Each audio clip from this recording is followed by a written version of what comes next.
8000 BC, music sounded something like this.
He was responsible for so much laughter, and he will go down in the annals of show business as a guy that brought something different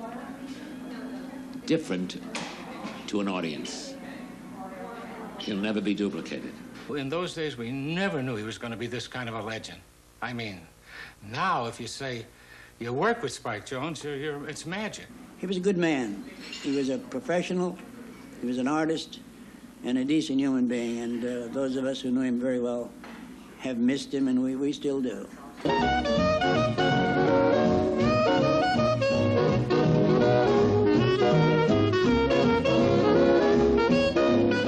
Music at that time was very staid, it was very nice and lush, and basically the element across the country, music-wise, was very conservative. Spike Jones came on the scene and started shooting off guns, chewing gum, wearing outrageous suits, and turned music, you know, it totally did it like a basic 180. Well, Spike Jones was really at his best when satirizing music that he saw as being pompous or overblown.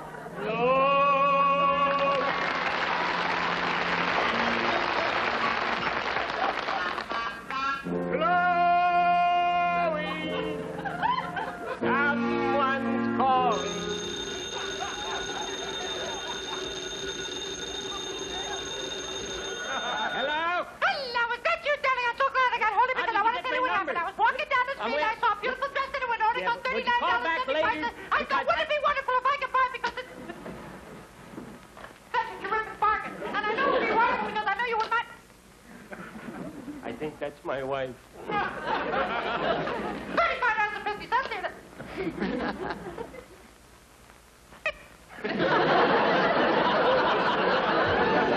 No reply. Nightshades are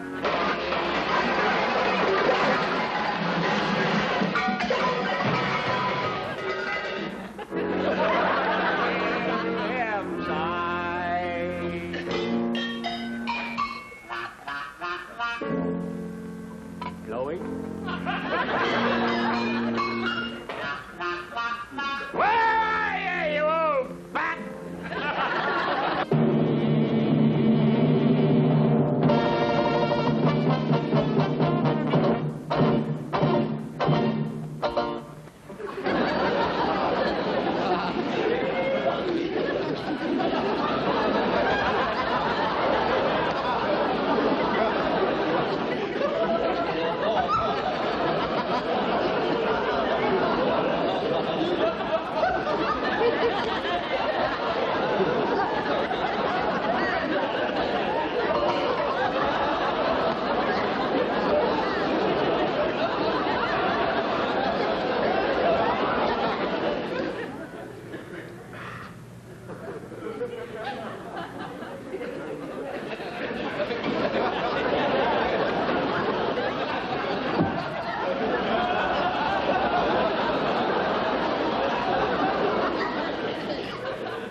if it wasn't for good music, what would I have to wreck, you know?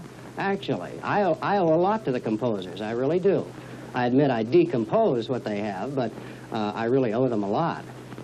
You always hurt the one you love, the one you shouldn't hurt at all. You always screw.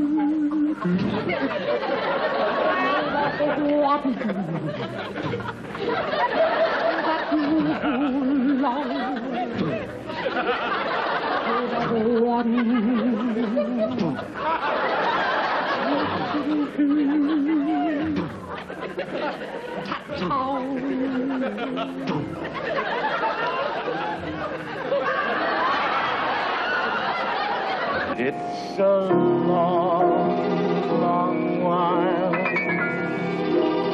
from May till December, and the days grow short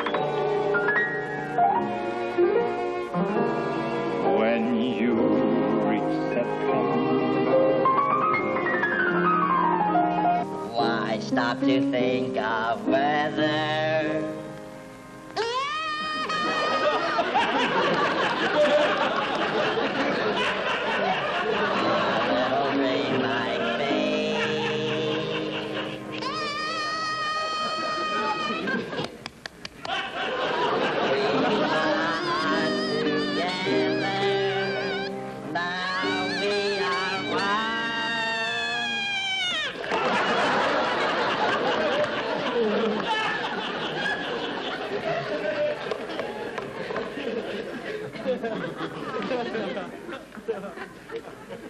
I'm not afraid.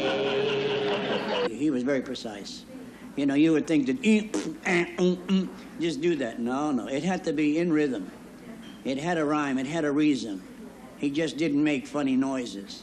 Any braying jackass can do that.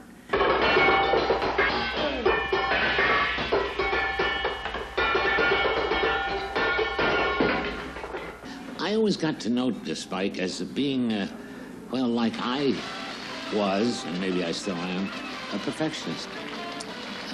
If something went wrong, he was very, very concerned about it.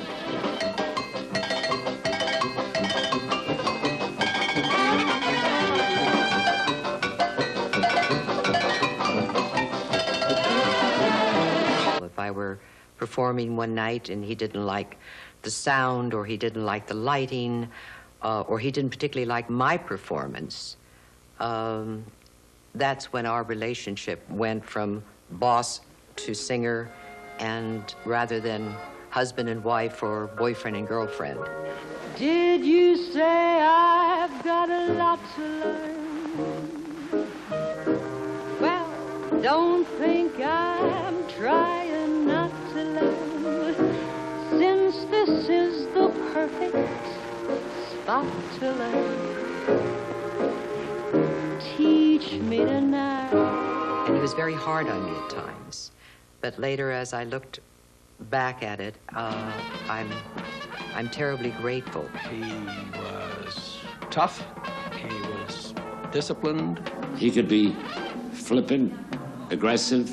He was very conservative with money and a lot of things, but not with his men. Many times I would borrow money from him, pretty big amounts sometimes, and he never even questioned. Anybody that can do a good joke on Spike, he loved it. When he laughed, he had such a heart, and he would just shake and so forth and so on. He was a cute guy. Sometimes a very nice guy, very warm, and sometimes a pretty mean SOB. He could be very serious and very stern, but he was very serious about his business. When he got off doing a date or a session, he was a different man. He was like, had a dual personality. If you did your work and were conscientious, he was very kind and very considerate. One of the saxophone players came back late for the show, and he was standing in the wings to get out on stage, and Spike just picked up his horns, took them over and sat them by the guy in the wings and said, bye. He was in complete command at all times. He was terribly preoccupied with success. I don't think he ever stopped thinking and creating. All of the hours when we were asleep, he would be awake. He was constantly trying to better the bits, trying to put new bits in the show. I saw the guy living on black coffee and cigarettes.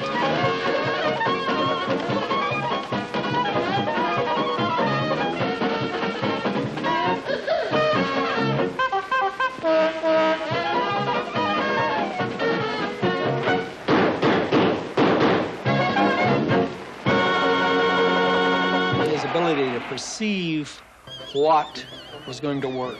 He knew it the minute he saw it. He'd keep it in, do it just like that. And it was, sometimes it was surrealistic, sometimes it was very abstract, sometimes it was something that was removed so far from reality that you would think that's not going to work, but it always did.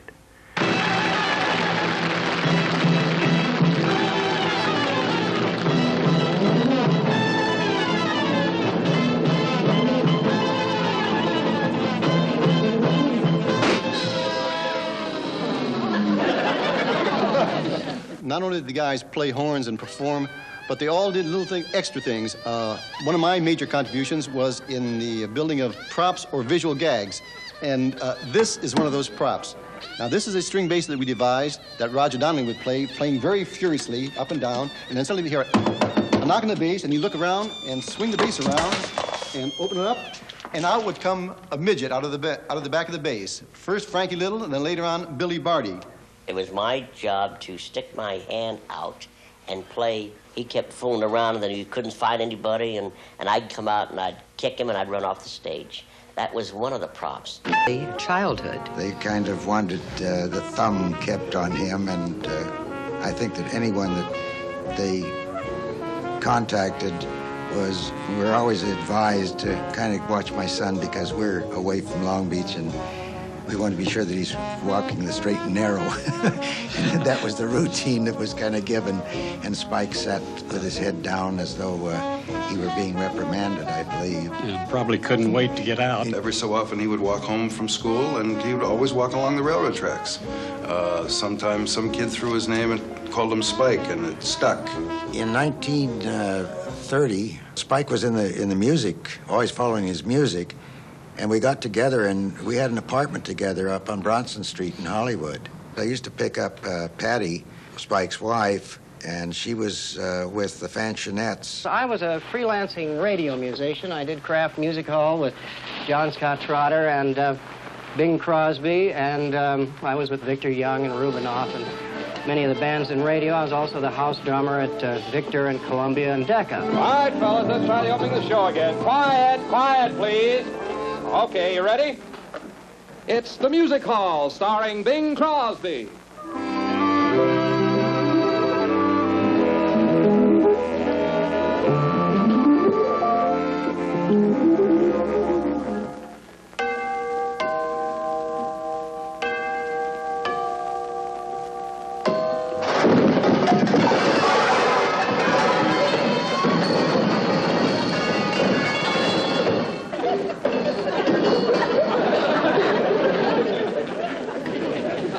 After I left John Scott Trotter, I decided to become a band leader and hire myself. And it wasn't easy. And one night I went to the Shrine Auditorium, and I was very fortunate in seeing Igor Stravinsky conduct his own composition, the Firebird Suite. On the stage, the Theodore Kozlov Ballet was dancing, and it happened that Mr. Stravinsky had on a new pair of patent leather pumps. And every time he'd rise to give a downbeat, his shoes would squeak. So during the beautiful passages of Firebird, Charles, you'd hear this all the time, you know? Well, I had a lot of trouble suppressing hysteria myself, and some of the other people were snickering. For some of the pseudos that came down just to be seen, they thought that Stravinsky had done it again and introduced a wonderful new percussive effect. However, I went home thinking if you could plan musical mistakes, possibly, sound effects in the place of notes to musical arrangements, that you might be able to get some laughs out of people. So I got some of the boys together and we rehearsed and made some home recordings. And frankly, Charles, I've never seen such excitement in the record industry about signing up a band before or since. It seems that Decca wanted Columbia to have us, and Columbia wanted Victor to have us, and Victor finally signed us up for 4 sides just to get us out of the studio. Oh, pass the biscuits, Mirandy. Pass them and tell me goodbye. They're so heavy, Mirandy. I feel like I'm a-gonna die. We recorded, and we got absolutely no place because the corny people thought we were subtle, and the subtle people thought we were corny. They didn't think that we knew any better. But then he gradually added a lot more complex elements. It became more complex in every way. Until we finally found a tune called The Fuhrer's Face, which more or less put us in business. When the Führer says, wie ist der Masse, wie heil, heil, right in the Führer's face, not to love the Führer. He's a great disgrace, so be heil, heil, right in the Führer's face. Beautiful. When her Goebbels says, behold the world in space, be heil, heil, right in her Goebbels' face. When her Goering says, they'll never bomb this place, be heil, heil, right in her Goering's face. Are we not the Superman? Hey, pure Superman. Ja, wie ist der Superman? Super duper Superman. Is this not the land so good? Would you leave it if you could? Ja, this not the land is good. We would leave it if we could. We bring the world to order. Heil Hitler's world to order. Every one of foreign race will love the Führer's face when we bring to the world disorder. When the Führer says, wie ist der Masse race? We heil, heil, and in the Führer's face, not to love the Führer. He's a great disgrace, so we heil, heil, right in the Führer's face. All the disc jockeys started playing them because it was just at the start of our entrance into World War II, and Hitler was the big bogeyman of the time. It was a major success and the beginning of Spike Jones and the City Slickers. Immediately after that season of radio, he went on tour, a theater tour, throughout the United States with the band and played vaudeville theaters, as they were known then, 5 and 6 shows a day, and the shows were sold out every place. Drink, drink, another drink. Plenty in the cellar when it's gone. Drink, drink, the glasses clink, making tinkling music till the dawn is breaking. Clang, clang, who cares a dang? What's the difference when you're on a spree? Over the teeth, behind the gums, look out stomach, here she comes. I have another drink on me. Gurgle, gurgle, gurgle, gurgle. Gurgle, gurgle, gurgle, gurgle. Tickle, tickle, tickle, tickle, slice of cheese and bite a pickle, doesn't even cost a nickel now to wash it down. Oh! When I first joined the band, boy, what a bunch of drinkers they were. Really heavy drinkers. Some would just barely get to the first show in a theater, and even when I first joined, Spike was drinking rather heavily. I think only 2 of us didn't drink. That was the first time I was with the band, was the tuba player and myself. These guys drank all day long. Spike had the valet on the side of the curtain on the stage, and when Spike would go over and take a bow and go off 1 second, take a glass of bourbon straight, and go right back out and do a show. And I never seen anyone falling down drunk. They were always partying, but you know, they always did a good show. He had someone else do the announcements. I think Carl Grayson or Del Porter used to do the announcements on the stage. He just played the drums. He was very shy. I wrote a song with Spike Jones back in 1942 called, it was a wartime song, Leave the Dishes in the Sink, Ma. That sounds like a really, really corny title. He recorded it, and it was on the flip side, my luck, of Cocktails for Two, which I think is the biggest hit that Spike ever had. In records like Cocktails for Two, Spike Jones really created something that hadn't really existed before, at least not in a purely audio medium. I mean, other people like the Hoosier Hotshots had made music that was a lot of fun to listen to, but Spike was the first one with his use of sound effects and occasionally cleverly altered lyrics and peculiar voices and glugs and all sorts of things like that to really completely upset the normal foundations, the normal parameters of what popular music performance was supposed to be. Cocktails for Two would be an ideal example. For the first 30 seconds of that record, you think you're listening to Fred Waring and his Pennsylvanians. Oh, what be like to be given the right to be carefree and gay once again. No longer slinking, respectively drinking like civilized ladies and men. No longer need we miss a charming scene like this. Is for the principal ingredient. Just any afternoon at 5, we'll be so glad we're both alive. Then maybe fortune will complete her plan that all began with cocktails for two. No!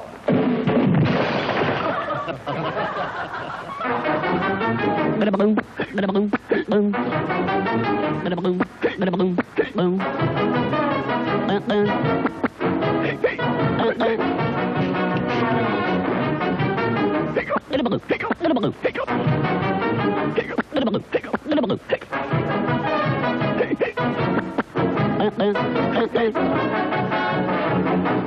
My head may grow weak, but my heart will be obedient with intoxicating kisses. Hey, how'd you win that? First prize. Flower show. For the principal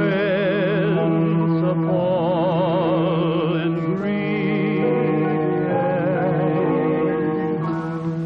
Most any afternoon at 5, we'll be so glad we're both alive. Then maybe fortune will complete her plan that all began with cocktails for two.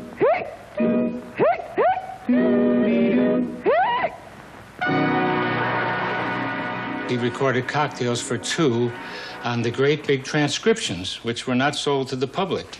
And then he went overseas with the USO. And while he was overseas, the thing hit. It became a smash, but there was no records. Everybody was ordering millions of orders and no records. And he didn't come back for like 2 months, and then when he came back, I was with him. Then he went in and recorded it and got it out, and it was still a hit. I guess I was around 5 or 6 years old, and we were driving to my grandparents' house, just my dad and I. All of a sudden, people would start honking at him and waving and leaning out of their cars and yelling his name, "Hi, Spike." And he'd wave back, and he'd say, "Hi, how are you? Nice to see you," as though he knew them quite well. And finally I said to him, "Daddy, who are all these people?" And he said to me, "How do I know? I've never seen him before in my life." People even to this day will come up and say, Spike drank also. Is that what he died from drinking? I said, geez, he didn't drink for 15 years before he died. He stopped probably the second or third big year of his career. In the beginning, I think he had to get through. He had so many things on him. He became such a fast success. He took a nurse along and giving him shots every hour, and he quit just like that, and he never drank again. But when Spike stopped drinking, instantly, the whole band became a different band. Everybody stopped drinking because he stopped drinking. Clink, clink, no more to drink. I had a cellar full, but now it's gone. Clink, clink, the glasses clink. Like the anvil chorus, and my head is splitty, breaky, busty. Oh, brother. Oh, what do I do now? Pink elephants are running after me. Though that stuff was smooth as silk, from now on I'll stick to milk. Nothing else to drink for me. Any of the bits that he ever created or ever did, you could bring your family or children Everything had to be clean and up above board. He never did anything like they do now. Well, Spike always wanted to give you a thrill a second. A thrill a minute wasn't enough for him. And as soon as he got out where people could see him, he realized that the records were so colorful, people wanted to see something that heightened the experience of just hearing the records. He basically knew that he could take it one step further than the audience or anybody ever intended it to go. And he decided that one day he wanted to have a review, a 2.5-hour show, and do one-nighters throughout the United States. And he was one of the first ones, I believe, that started concerts, so to speak. He would come up with the Spike Jones Musical Depreciation Review, go into theaters, go into large auditoriums, get involved in a whole very circusy type of situation, and came up with Spike Jones, the craziest show on earth. He added acts like jugglers and girl dancers, girl singers, and comedians. Always had a midget with us. The first one was Frankie Little from Milwaukee. It really became kind of a traveling circus. It really had enough props for a 3-ring circus.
And we worked every night. Every place we went, we were sold out. The stage shows were an extravaganza, a real spectacle. They were innovative and very, very exciting, very, very colorful. It was fast, it was furious, and it was fabulous. So many things went on, and the audience was just, amazed. It was actually all planned. It was all written musically. He had an unbelievably sharp mind, a great ability to organize. He traveled with a private train where all the other bands had to get up every morning, catch a bus, and lose sleep all the time. And when we'd get off the train in all these small towns, you'd wonder where the people were coming from. They were tiny towns. And in the evening, they came out of the woodwork. I mean, thousands of people. And everybody followed that pattern from then on after Spike shows. He set the whole pattern of doing one-nighters and touring with a big show. That's where the boys taught me how to play poker. That's how I learned to play gin rummy. I learned all the bad things. And we had a giant. And we had to tear 2 berths out because he didn't fit in one. He was 8 foot something, and they had to tear out in between, so he slept in 2. And Billy Barty slept in what was left. And Spike was happy and content to be in his area, writing to disc jockeys throughout the country, doing PR work, writing new material. His mind was always going, always going. He loved working. He loved creating. We would have these brainstorming sessions where Spike would invite various members of the group in to come, and we'd just throw out ideas. He'd come up with an idea for a number, and he would always say, give me 5 good gags, and we can do any number. If it was unnatural and if it was not exactly easy to understand, that didn't inhibit him. He was open to any, and in fact, the more avant-garde in that sense, the more he'd go for it. It became a group effort, and for me, it was a labor of love. He could take the suggestions from all the writers of different things, and he knew what was good and bad, and when he finished organizing it, it came out as a hit. And that's how you come up with new ideas and keep the show living for as many years as he did. These were the best men in the industry, and he paid them top money. Spike was very proud of the musicianship of his group, and he had every right to be. You had to be a great saxophone player who could play classical music and be a showman, too, and everyone in the band was that.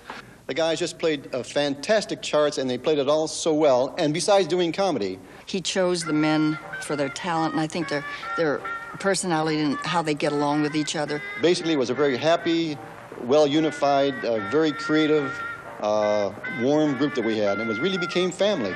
It's 2:45. There's no one in the place except you and me. So set 'em up, Joe. I got a little story you ought to know. Spike was really very much of a loner. When I met him, I had very little contact with him at the beginning of our relationship. And I thought he was very stern. And one day, out of a clear blue sky, he said, "Would you like to have dinner after the show tonight?" And I said, "What?" And he said, "Yes, would you like to have dinner?" I said, "Sure, I'd love it." So he took me out, and we had dinner, and we enjoyed each other very much that evening. And then I didn't have dinner with him again for maybe 10 days, and then he asked me out again. And from that time on, we started seeing each other as we worked, and together a little more, and that's how it started. Divorce, it's always difficult on everybody, but I think it was most difficult for me because my parents had a very hard time coping with telling me that they were going to get a divorce. My mother took me to the bank as she changed her name from Mrs. Spike Jones to Mrs. Patricia Jones on certain documents and accounts, and that was to explain it to me. And my father just simply explained to me one day that we couldn't live under the same roof. And that was it. Being one of 11 children and Spike being an only child, he loved my family around him. And whenever we worked in town, I mean, all 11 brothers and sisters and all the nieces and nephews, they would all come en masse to see Spike Jones, and he loved it. That's why I think he was so happy with Helen Greco, because she came from such a big family, and they were hugging and kissing family. And he loved that, all of that family around, because he had never had any family, really. Just before the record ban in the winter of 1947, we were recording everything we could get a hold of, and there was a tune laying on a piano called All I Want for Christmas Is My Two Front Teeth. Spike handed it to me and said, "George, see if you can do something with this." All I want for Christmas is my two front teeth. My two front teeth. See my two front teeth. Gee, if I could only have my two front teeth, then I could wish you Merry Christmas. It seems so long since I could say Sister Susie's sitting on the thistle. Gosh, so gee, how happy I'd be if I could only whistle. All I want for Christmas is my two front teeth. My two. See my two front teeth? Gee, if I could only have my two front teeth, then I could wish you Merry Christmas. Merry Christmas. Oh, for goodness sakes. Happy New Year! And it did reasonably well. I think it sold about 3 million or something by now. We weren't being corny. We were playing fine music and really performing, and we became known as just versatile performers and excellent musicians. Later, we had to start putting comics in like Sir Frederick Gass, who was not a musician, and Doodles Weaver was not, because you couldn't find guys like, those, the early guys. And there they go! Native Dancer going to the front, hang over a second on the length by rail, and a fetal bomb. And I'm telling you, around the turn they go, and now it's number 2, and 47, and here's Esther Williams. And her husband, Ben Gage. Down the straightaway, it's Guy Lombardo. The lady driver parks her car. And here's Cadet Happy to the moon, straight to the moon. Captain's jet, Cadet Happy to the moon. And Senator McCarthy is late to work. Here's the band you recognize, Sammy Kaye. Now they're going mad. They're coming down on the wire. What a race. What a photo finish. And there goes the winner! Fetal bomb. Spike Jones' popularity really hit a crescendo throughout the 1940s, peaking probably his best years were 1945 to 49. He had the network radio show and had one hit record after another. The challenge came when we came to doing television. People would say, you guys are natural, you should be in TV, and so forth. And he was terrified of trying it. He was waiting for the right moment. He got a big fat, what in those days was a big contract. We were going to do an hour Colgate Comedy Hour. And it was live. You got what you saw what you got. There wasn't any tape. You couldn't take it over. And you didn't get a second chance. If a joke bombed, it bombed, and you stood there with egg on your face. Everybody was very uptight. There was lots of things that did and could go wrong.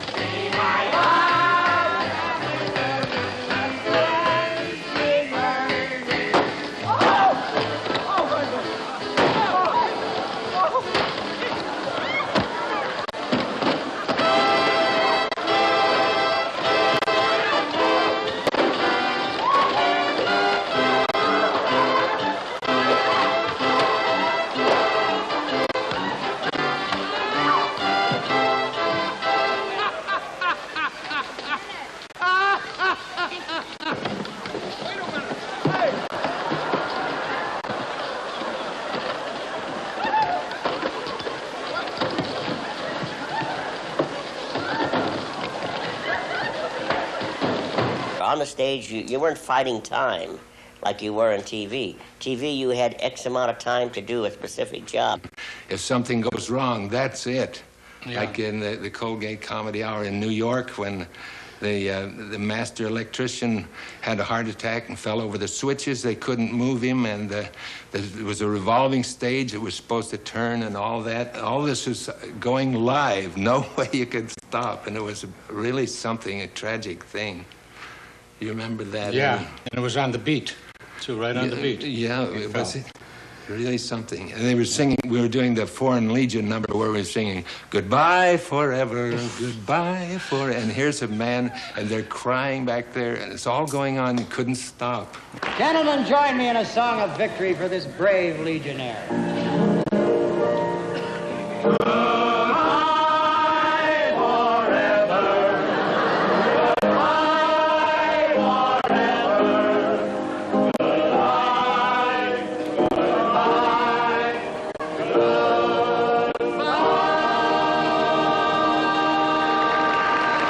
Our depreciation show, we did the same thing every night for months.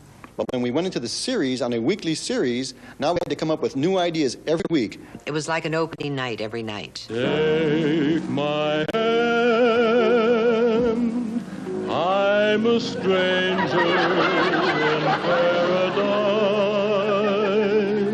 all lost in a wonderland.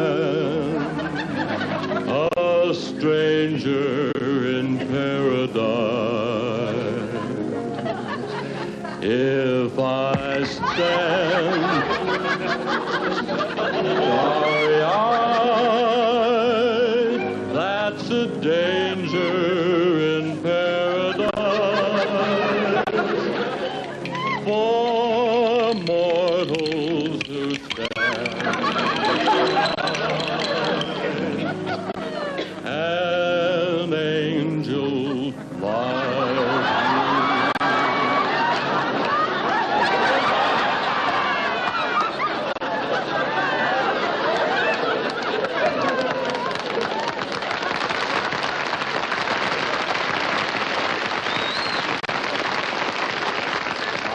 I saw your face, and I ascended.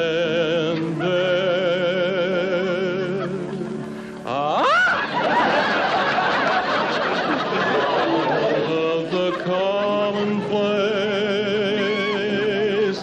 into the rare, somewhere in space I hang suspended until I know there's a chance that you care. Won't you answer the prayer to the stranger in paradise and tell him that he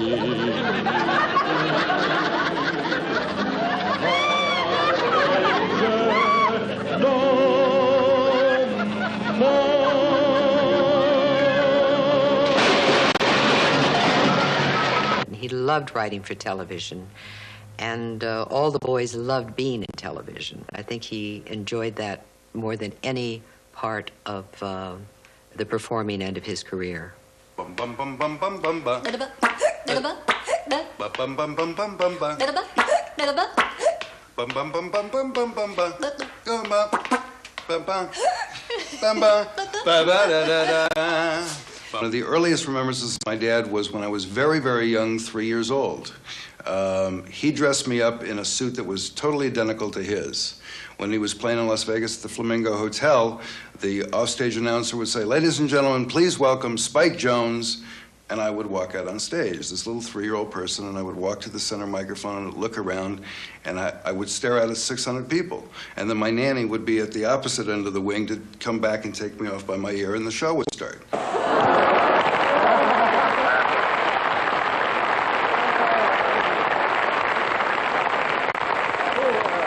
Who is this? This is our son, Spike Jr. Oh, what an improvement, what an improvement. He died when I was 6 years old, so I really don't have any personal memories of him. When he was home, it was always something that involved his career. When I was younger, we really didn't see them that much. We never went to a park or to a zoo. Looking back on it, I think I would have preferred if they had probably stayed home more. It was a lot like being with Ringling Brothers Barnum and Bailey Circus. How do you like Daddy's band, Spike?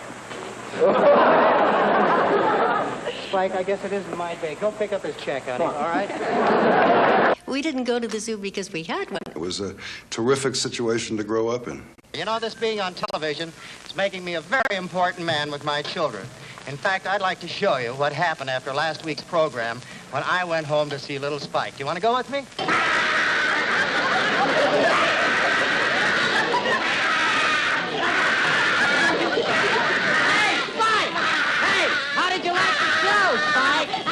I said, what did you think of the show?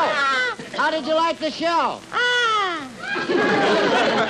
For my brother being Spike Jones Jr., I think it was more difficult because right away he was known as the child of my dad. Helen and Spike Jones and their children, Linda, Spike Jr., Leslie, and Gina Maria, live in this comfortable colonial-style house in Beverly Hills, California. Hi, honey. Hi, darling. Hello, Helen. Hi, Charles. Helen, does Spike ring gongs and honk horns and fire guns around the house? Well, no, really, he's terribly conservative. In fact, so much so that I worry about him sometimes. Really. When I hear about how stern he was and how strict he was, I'm glad that I don't have some of those memories that they'll talk about. From what I understand, Mom used to cover up for us when we were bad. What a lovely family, Helen. Thank you very much. Mike, I understand why you like to work at home so you can be with them. That's right, Charles. That's why I have my office here, so I can spend more time with the kids. His career wasn't as prominent as it had been, and I think it was, well, he felt it was always because of the music change. Let's rock. Everybody, let's rock. Well, everybody on the old cell block goes rockin' to the jailhouse rock. His classic line was, songs that were out today were funnier than he could ever make them. I'm going to smile. Hope you're feeling better. Close with love. Where you do. Sit right down and write myself a letter. Oh, yeah.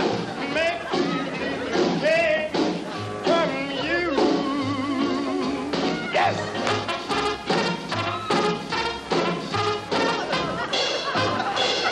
Oh, yeah.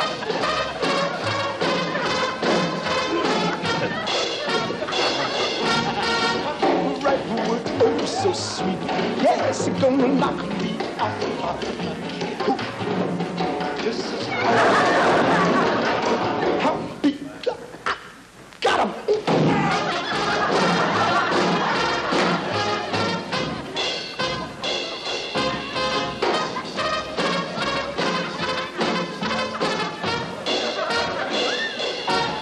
I'm gonna sit right down and write myself a letter and make me came from you.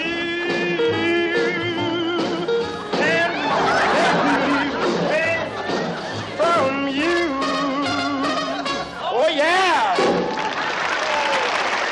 He would always try and stay as topical as possible because he felt that's where the humor worked. If you understood where the music was and if you understood that, then you'd understand the joke. And for the first time on television, we showed the bottom half of Elvis. Rock and roll, he had a little bit of difficulty with. Let's say he had a lot of bit of difficulty with. He didn't understand things like Splish Splash and Papa Oomau because he thought those things were hysterical already. He says, how do you satirize this kind of stuff?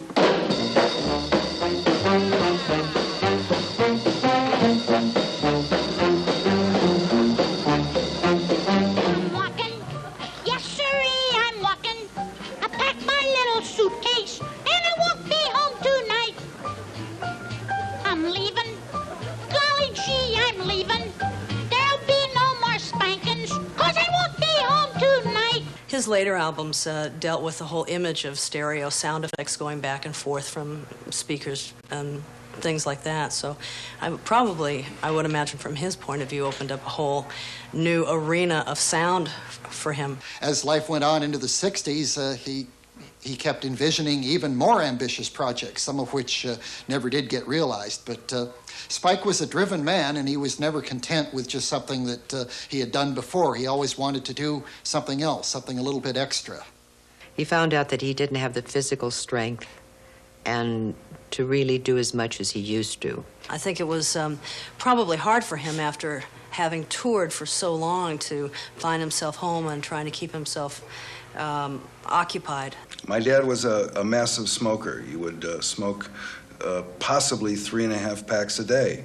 But during that time, he also developed emphysema.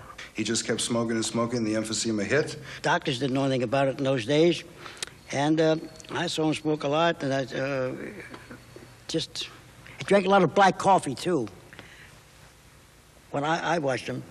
And joyful, fun, smoked cigarettes, tremendous fun doing rehearsals, a lot of laughs. And it just was bad. I'm just sorry to see that. We all were sad to see that, but we didn't know. He was working a hotel in Las Vegas, and my wife and I went backstage to see him. And Spike was godfather to our son. And I felt so terrible seeing Spike in that condition. He was just, and no other word except terrible. He just looked like death warmed over, just parchment drawn over bones. I cried, he cried, my wife cried. And in so much as he had been godfather of our son, Spike asked that we come back and bring my boy to see him again. And I promised I would, and help me, I couldn't do it. I couldn't face him again. It was just too much for me to see him in that condition. He handled his illness, I think, with as much humor as he possibly could. He was very valiant, very brave. He didn't whimper, he didn't complain. My mother, was probably trying to shield us and didn't, we didn't sort of sit down and say, okay, your dad's real sick and he's not going to live too much longer. I was working up in Stockton, and he called me again, and he says, we're going to get this album. I didn't know he was as sick as he was. He said, we're going to do this album if it's the last thing we do. Well, we didn't do it. It was the last thing he did, but we didn't finish it. We did 3 sides of it, and he, I was up there, and he died, and I couldn't believe it. I never thought he was, I thought he was indestructible. But I will always remember that Helen said to me that morning when I was with her and my brother and sisters, I want you to go and be with your mother because she was a very big part of your father's life also, which I thought was very gracious of her to say. But we're not sad anymore thinking about Spike. We think about all the cute things he did, and he was a good friend. I know he was a lovely part of our lives, my wife and my children and his wife. He was a genius, and he knew what he wanted, and he did it. Personally, to me, Spike was probably one of the greatest people I ever knew. The people that worked for him had such great love and respect for him because he was a great talent and very creative. I think he was far before his time. I didn't realize at the time how lucky I was, and I do now. It was a wild time with him. All the years I had with him, I wish I could do it again with him. It was fun. He was one of the greats, that's all I can say. So, we all miss him. Just people like Spike can never be replaced. And I was very proud to be Mrs. Spike Jones. And wherever he is up there, no doubt he's up there playing cards with my mother, who always loved to play cards. And if I know my mother, she lost a lot of money to him. God bless him. I miss him.